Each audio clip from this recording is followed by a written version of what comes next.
Get ready, start. It is seen from there that the marketable surplus of the marginal farmers is directly linked to the rates to be given for their products.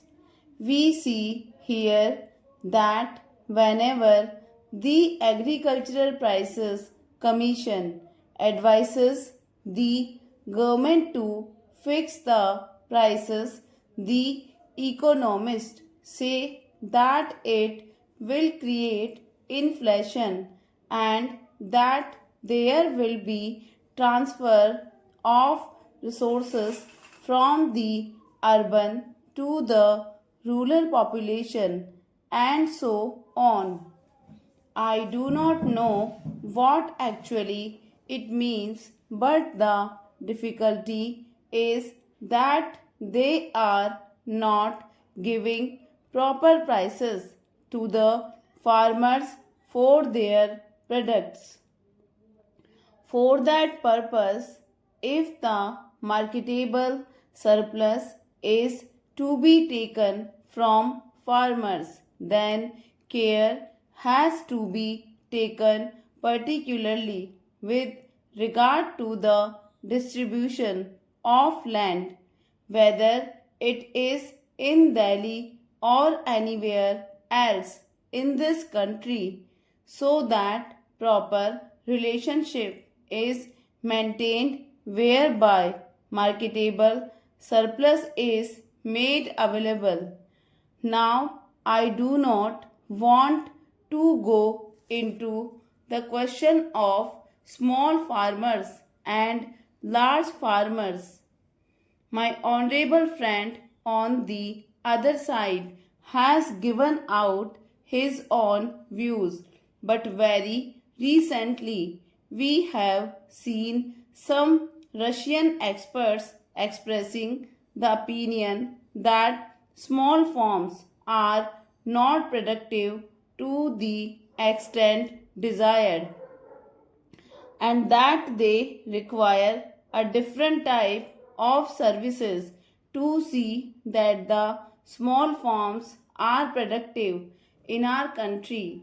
But in Japan, we see that the small farms are productive. Somebody talked about tractor prices.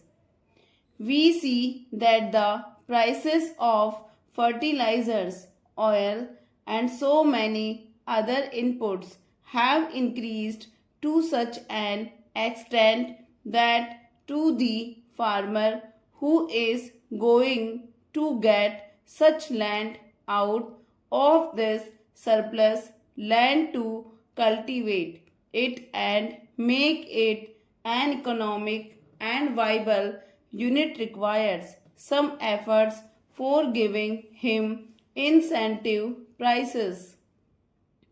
In this connection, I want to refer to other agencies, small farmers and medium farmers societies.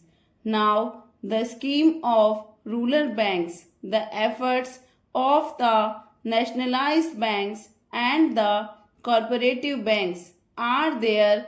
With all these, still the problem is so much that mere distribution of land will not be the solution for keeping rural indebtedness under control.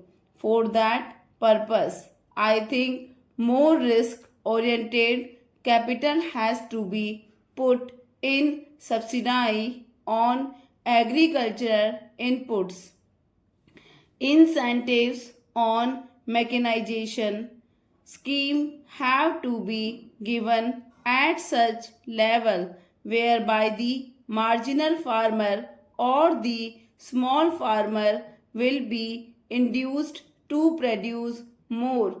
It is my experience that in metropolitan cities like Delhi, Mumbai, Calcutta, and Chennai, you have now enacted laws for small farmers and created distribution agencies for the available surplus land, but no steps are taken for Benami land held by professionals like doctors and lawyers. Stop.